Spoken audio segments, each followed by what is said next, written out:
부활주의를 맞이해서 우리 주민 교우들과 함께 예배 드리게 너무 반갑고 고맙습니다. 원래 기독교는 십자가와 부활이 가장 중심이에요. 근데 이 간격이 3일밖에 안 돼요. 엄격히 따지면 만 이틀밖에 안 돼요. 그래서 십자가는 가장 고통스럽고 슬픈 거고 부활은 가장 기쁘고 즐거운 날입니다. 그것이 한 3일 간격으로 있어서 우리의 감정이 극단적으로 양쪽을 다 섭렵을 해야 돼요. 오늘 아주 가슴 찡한 기도와 또 아주 신나는 찬양이 바로 이어져 있는 것이 기독교의 십자가와 부활이 잇대어 있는 것과 되게 비슷하게 느껴졌습니다. 마지막은 희망이고 생명이고 부활이라고 하는 것이 기독교 복음의 묘미입니다. 지난 주간은 우리가 고난주간을 지냈고요. 고난주간 동안에 우리는 세월호 3주기를 다시 한번 묵상하게 되었습니다. 제가 그동안 3년 동안 설교한 걸 쭉 보니까 세월호에 대한 얘기를 상당히 많이 했더라고요. 그것은 우리가 시간이 지나도 또 내 자식과 내 식구가 사고를 당한 건 아니라 하더라도 잊지 말자라는 그런 작은 노력이었다고 생각을 합니다. 지금도 3년 전을 떠올리면 여러분도 기억이 생생할 거예요. 우리는 아마 그때 우리 성가대원들인가 식당에 가서 점심을 먹다가 식당에 있는 TV를 보고서 사고가 난 것을 속보로 보았습니다. 전부 다 깜짝 놀라서 밥도 못 먹고 있었는데 바로 떠오르는 자막이 전원 구조가 되었다. 이런 소식을 듣고 그러면 그렇지, 우리나라가 어떤 나라인데 막강한 해군 경찰력과 해양 경찰이 있고 군대가 있고 저거 뭐 배가 좀 기울지만 삽시간에 가서 금방 다 구원해낼 거야. 그렇지, 한 두세 명 정도 희생, 안타깝지만 그 정도로는 배가 뒤집히는데 뭐 배가 가라앉는데 그 정도는 양호한 거지. 그리고서 모두가 가볍게 큰 걱정 안 하고 식사를 했죠.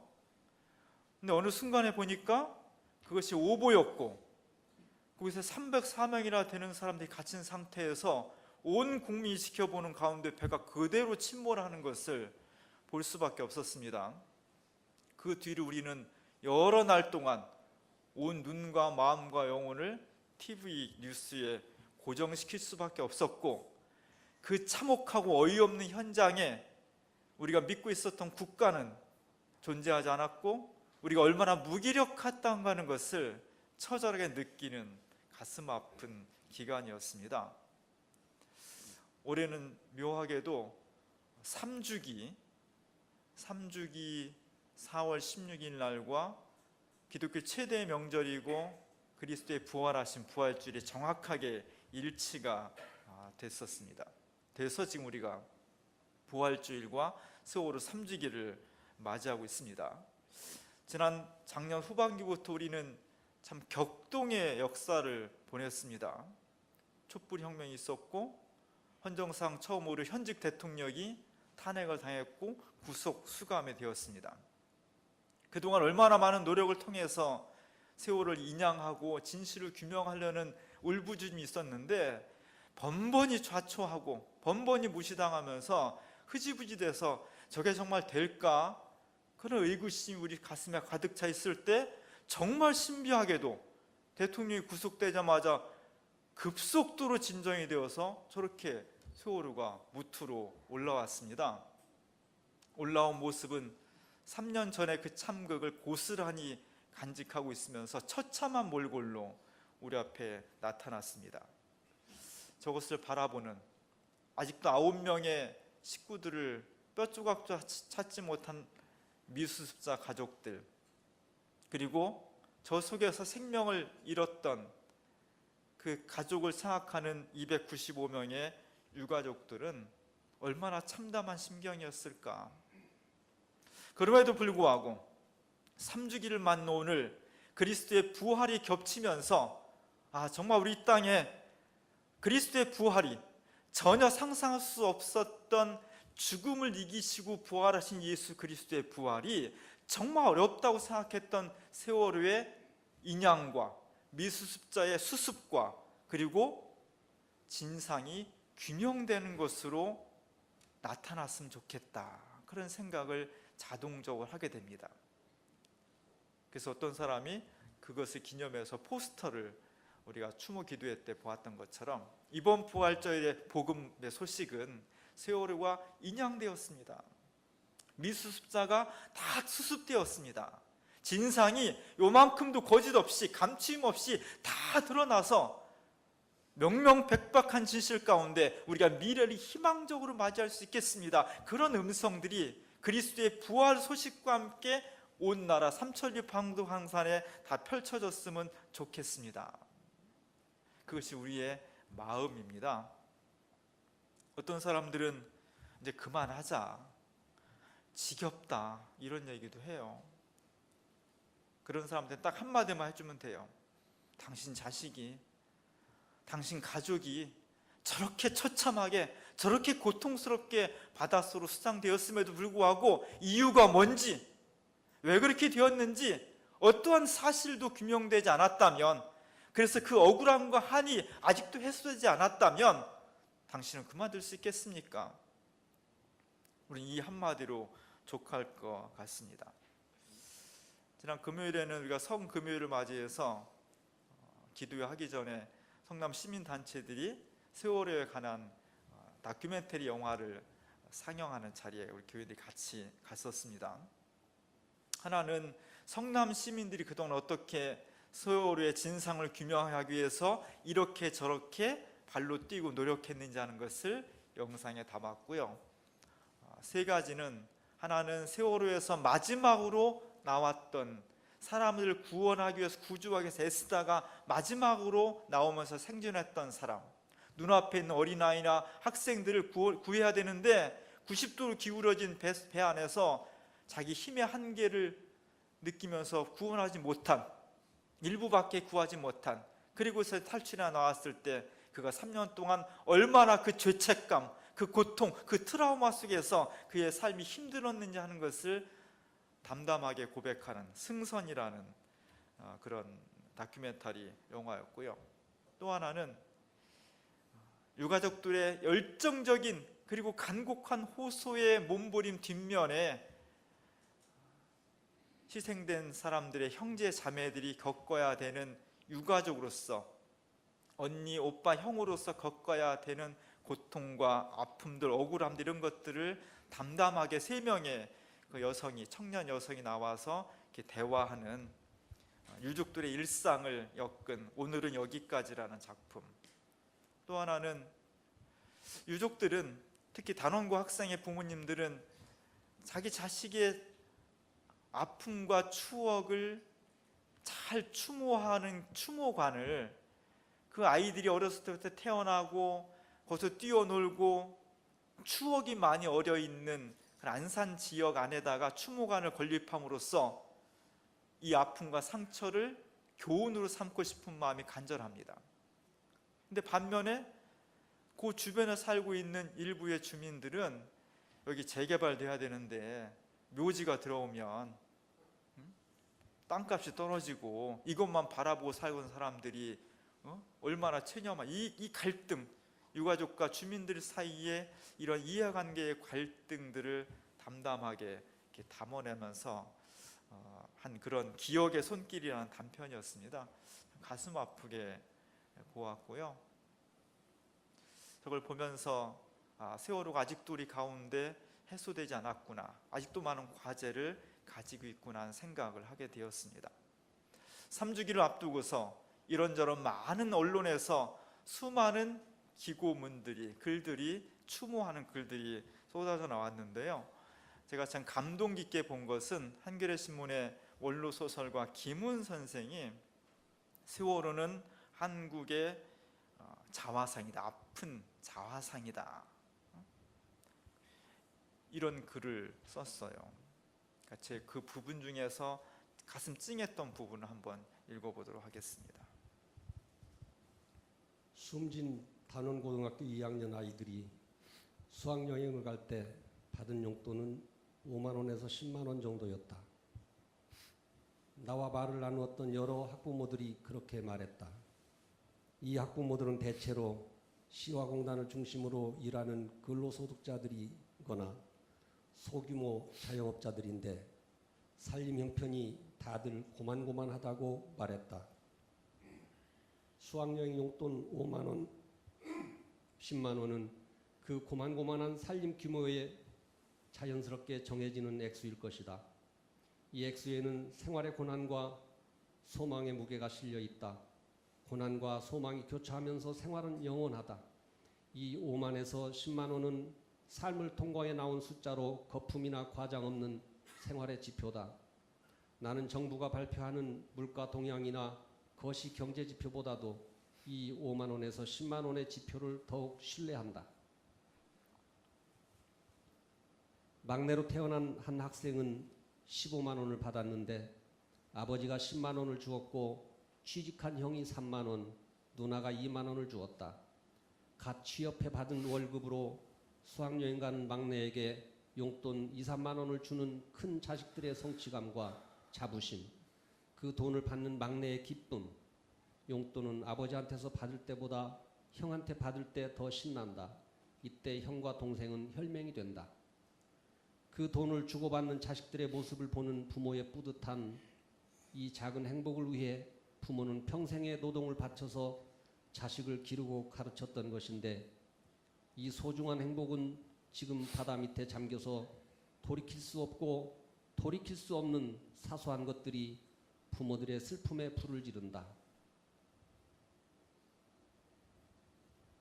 죽은 아이의 목소리, 웃음소리, 노랫소리, 빛의 폭포처럼 흘러내리던 딸아이의 검은 머리채, 처음으로 립스틱 바르고 깔깔 웃던 입술, 아들이 동네에서 축구하고 돌아온 저녁의 땀 냄새, 학교 가는 아이를 먹이려고 아침 밥상을 준비할 때 찌개가 끓으면서 달달거리는 소리, 이것들은 모두 하찮은 것인가?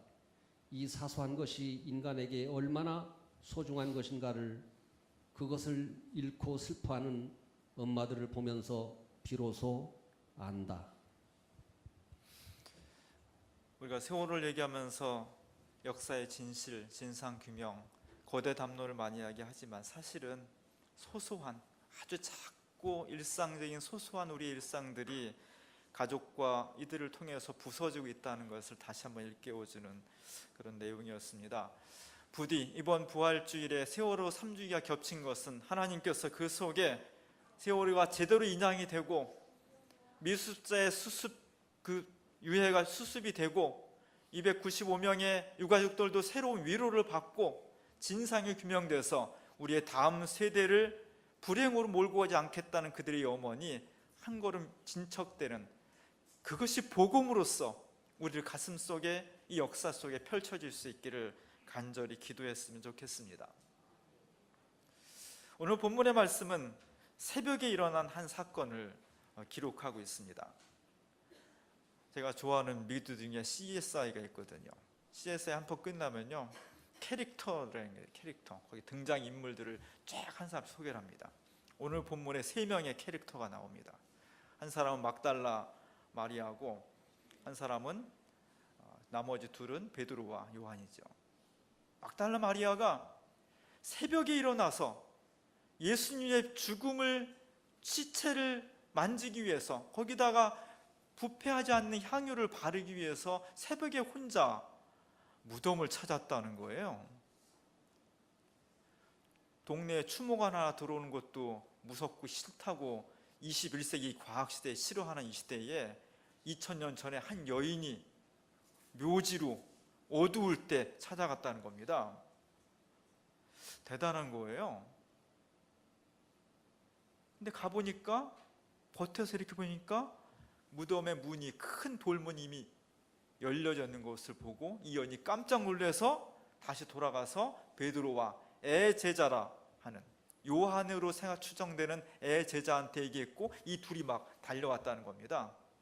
오늘 성경에는 아무래도 좀 더 젊은 애제자 요한이 먼저 왔다는 거예요. 무덤에 먼저는 왔는데 무서워서 들어갈 용기는 없었다는 거예요.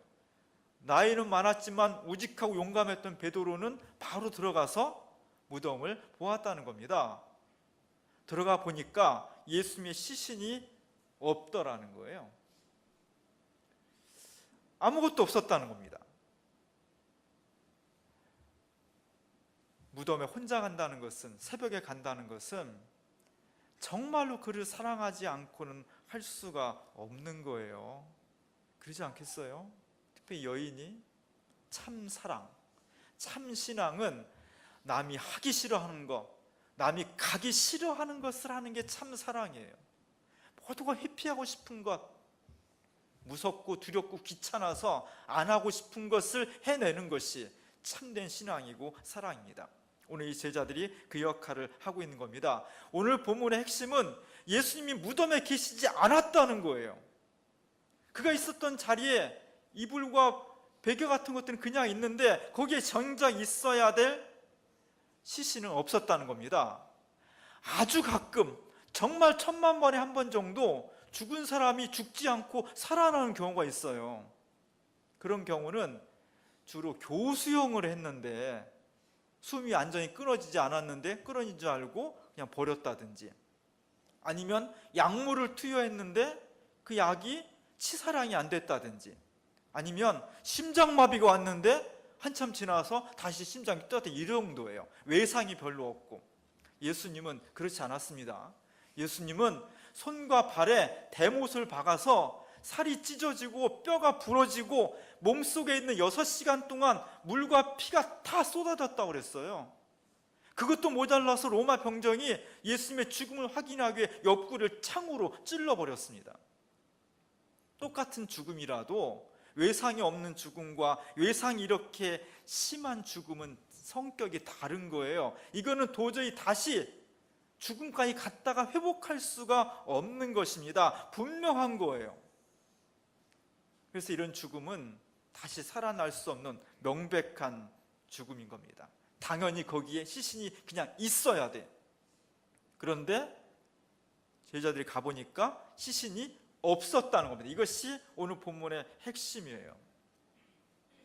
오늘 요한복음 기자가 이런 본문을 기록한 목적이 뭘까? 이 부분에 우리가 잘 생각을 해야 돼요.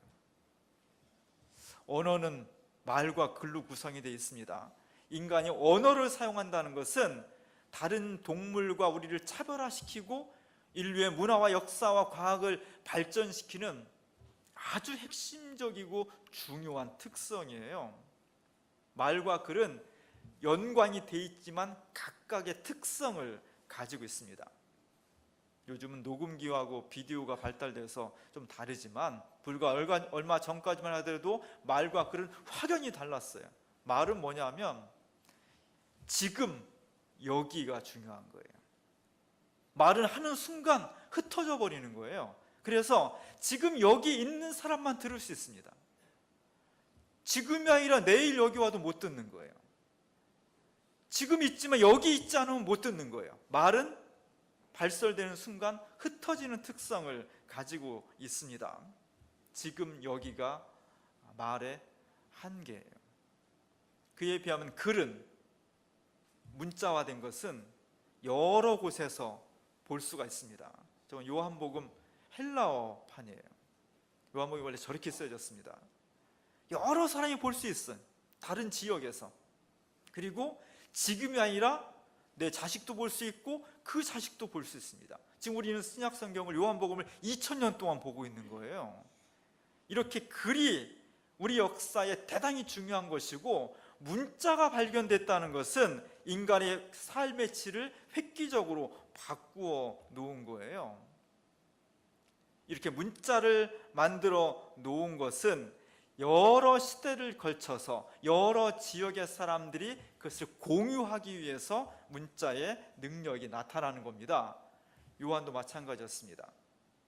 자기가 뭔가 이야기하고 싶은 것이 있는데 말로도 했지만 말만 가지고는, 지금 여기서만 들을 수 있는 말만 가지고는 충족될 수 없는 더 소중한 목적이 요한복음에 있었던 겁니다. 그것은 한마디로 말하면 예수님은 시신에 묶여있지 않았다는 거예요. 오늘 요한복음의 기록에 보면 예수의 부활이 어떤 과정을 통해서 이루어졌는지, 부활하신 모습이 어떻게 생겼는지, 그의 살이 있었는지, 뼈는 제대로 있었는지, 이런 구체적인 묘사가 나타나 있지 않습니다. 단지 그 처참하게 죽은 예수의 시신이 당연히 놓여져야 될 그 자리가 비어 있었다는 거예요. 이 부분을 지금 증언하고 있습니다. 이것은 초대교회가 당면한 아주 중요한 문제를 지금 주장하고 있는 거예요. 초대교회는 엄청난 핍박에 시달렸습니다. 매도 맞고 감옥도 갔고요. 또 하나는 공격을 받았어요. 너네가 주장하는 복음은 거짓말이야. 너네가 주장하는 복음, 예수가 십자가 달려 죽었다가 살아났어. 어떻게 그게 가능해? 그건 거짓말이지. 그러면서 그 적대자들이 이렇게 설명하는 거예요. 부활은 진짜 있었던 것이 아니고 사실은 예수의 제자들이 예수님의 시신을 훔쳐다가 다른 곳으로 옮겼어. 그것을 제자들이 부활했다고, 무덤이 비어있다고 거짓말한 거야. 이런 것이 초대교회가 당면한 아주 중요한 공격이었고 과제였습니다. 오늘 요한복음 20장 1절부터 3절의 후반부에 보면 막달라 마리아가 이렇게 말을 해요. 사람들이 주님을 무덤에서 가져다가 어디 두었는지 우리가 알지 못하겠다. 사람들이 예수님의 시신을 가져다가 어디다 딴 데 뒀다.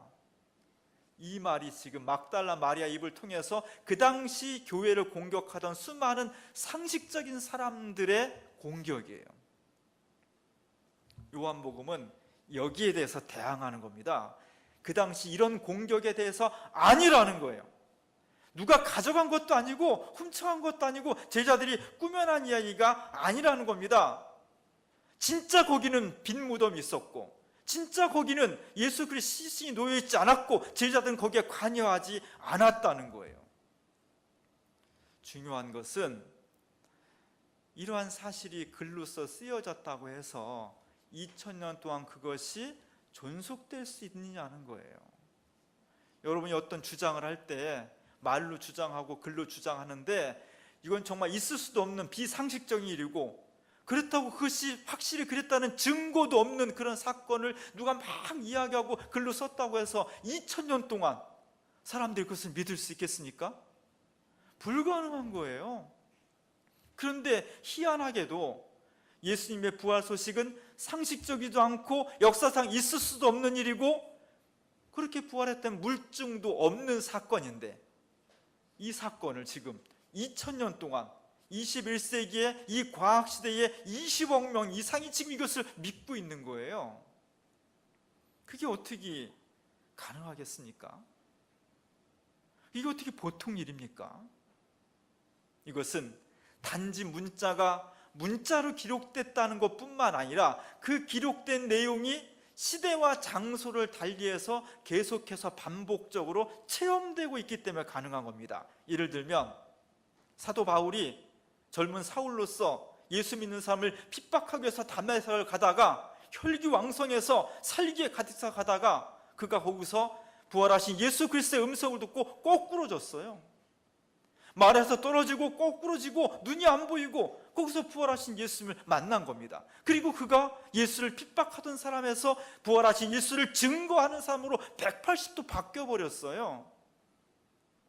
이런 놀라운 사건들이, 이런 놀라운 체험들이 맞아, 예수 그리스도가 무덤에 없는 것은 다른 사람이 시신을 훔쳐가서 될 수 있는 게 아니라 지금 내 앞에, 우리 옆에 부활하신 주님이 나타나서 나도 체험했어, 너도 체험했어. 이랬기 때문에 2000년의 긴 시간 동안에 이 사건이 묻혀지지 않고 사라지지 않고 지금도 살아있는 사건으로 우리에게 다가올 수가 있는 겁니다.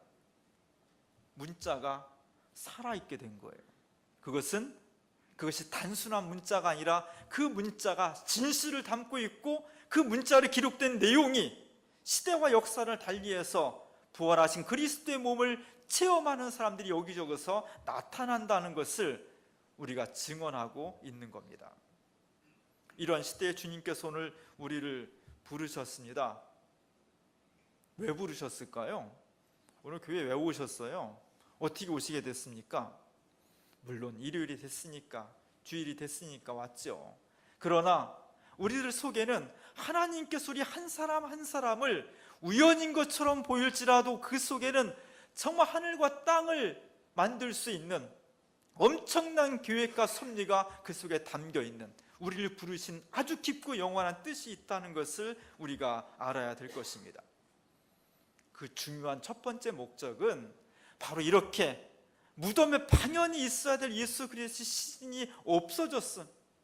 누가 훔쳐간 것도 아니고 이장한 것도 아닌데 그리스도의 부활하신 것을 우리 이 시대에 우리가 증언하기 위함입니다.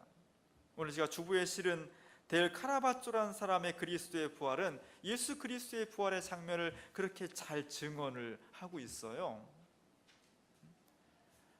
델 카라바조는 우리가 알고 있는 카라바조라는 사람의 제자예요. 자기 스승을 너무 좋아해가지고 이름까지 바꿔버렸어요. 바로크 미술의 아주 극단적인 명암 대비를 보여주고 있는 대작입니다. 3m가 넘고 가로가 2m니까 엄청 큰 대작이에요. 거기에 예수 그리스도의 시신을 확인하러 온 사람들이 관 속에 아무것도 없으니까 너무 놀라서 당황해서 지금 놀라고 있습니다. 입을 벌리고 미간을 찌푸리면서 이게 어찌 된 일이야? 그리스도의 부활은 그리스도의 적대자들을 당황시키는 거예요. 권력자들, 거짓말하는 사람들, 악인들, 이런 사람들을 당황시키는 거예요. 교회가 악한 세상을 당황시켜야 돼. 왼쪽에는 군인이라고 너무 늙어 보이는 한 사람이 방패를 들고 지금 도망가려고 했어요. 무서운 거예요. 두려운 거예요. 또 관 옆에는 아주 멋지게 갑옷을 입은 젊은 군인이 잠들어 있어요. 그는 잠들면서도 혹시나 하고 칼자루를 손에 쥐고 있죠.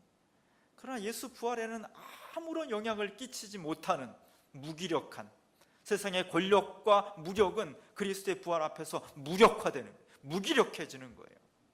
그 중앙에 현란한 모습의 하얀 옷을 입은 천사가 아주 멋진 모습으로 서 있습니다.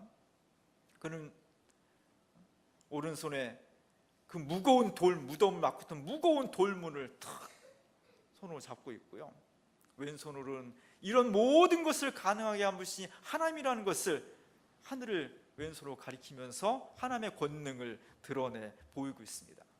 그리고 맨 위에 마침내 죽음을 이기신 예수 그리스도가 부활하신 주님이 아주 당당하게 앞으로 나오고 있습니다.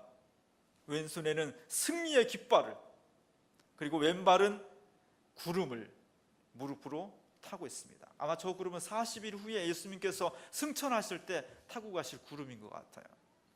그리고 오른손을 힘차게 내밀고 있어요. 여러분이 본 옛날 그림 중에 시스티나 소성당의 최후의 심판의 그림에서 미켈란젤로가 전 인류를 심판하는 심판자로서 아주 젊고 힘 있는 모습으로 예수님이 앞발을 탁 들면서 오른손을 드는 그런 장면과 굉장히 비슷해요. 부활하신 예수님은 세상을 심판하시는 분이에요. 절대적인 분이에요. 그 앞에서는 권력도 무력도 돈도 아무것도 이름을 내놓을 수 없는, 모두가 다 꿇어 엎드릴 수밖에 없는 절대적인 권능을 보여주고 있는 겁니다. 이것이 우리가 믿는 예수예요. 이것이 우리가 지금 선언해야 될, 증언해야 될 그리스도의 부활입니다. 부활은 하나님께서 우리에게 주신 최고의 은총이에요. 우리가 부활을 믿고 부활을 사는 삶 속에서 전혀 새로운 역사를 만들 수가 있다는 겁니다. 그래서 제가 금요일 날 성금요일을 지나서 이 그림을 교회 외벽에다가 걸었습니다. 하나님, 정말 이 땅에 하나님의 공의가 부활했으면 좋겠습니다. 하나님의 생명이 절망과 죽음을 넘어서 이 땅 위에 부활했으면 좋겠습니다. 저희가 그런 부활을 기다립니다. 믿습니다. 이런 마음으로 현수막을 걸었습니다. 부활주일을 맞이했습니다. 주님은 어둡고 침침한 그 누구도 한 번도 저항할 수 없었던 죽음의 자리에 갇혀있지 않았다는 거예요. 제자들이 가보았지만 당연히 그곳에 갇혀 있어야 되는데 주님이 그곳에 있지 않았다는 겁니다. 주님이 부활하셔서 지금 우리의 삶 속에, 지금 우리 역사 속에, 사회 속에 엄연히 살아서 활동하고 하나님의 생명과 정의와 평화를 세워가신다는 것을 우리가 증언해야 돼요. 그것을 위해서 부름받은 사람들입니다. 이것이 진짜 혁명이에요. 우리가 일으켰던 촛불의 혁명은 바로 거대한 예수 그리스도의 구원의 혁명의 한 작은 부분입니다. 오늘 우리의 삶과 역사 속에서 이 혁명이, 이 새로움이 날마다 새롭게 고백되어지고 새롭게 체험되어지고 선포되어질 때 그리스도의 영광이 우리 가운데 넘칠 수가 있는 겁니다. 이제는 더 이상 절망이 없습니다. 이제는 더 이상 죽음이 없습니다. 이제는 더 이상 탄식과 억울함과 눈물이 없습니다. 예수 그리스도가 죽음에 갇혀있지 않고 다시 살아나셔서 오늘 내 인생 속에, 오늘 내 가정과 일터와 우리의 사회와 역사 속에 함께 하고 계시다는 것을 믿음으로 받아들이는 사람에게는 더 이상 눈물도 없고 어둠도 없고 절망도 없고 죽음도 없다는 것입니다.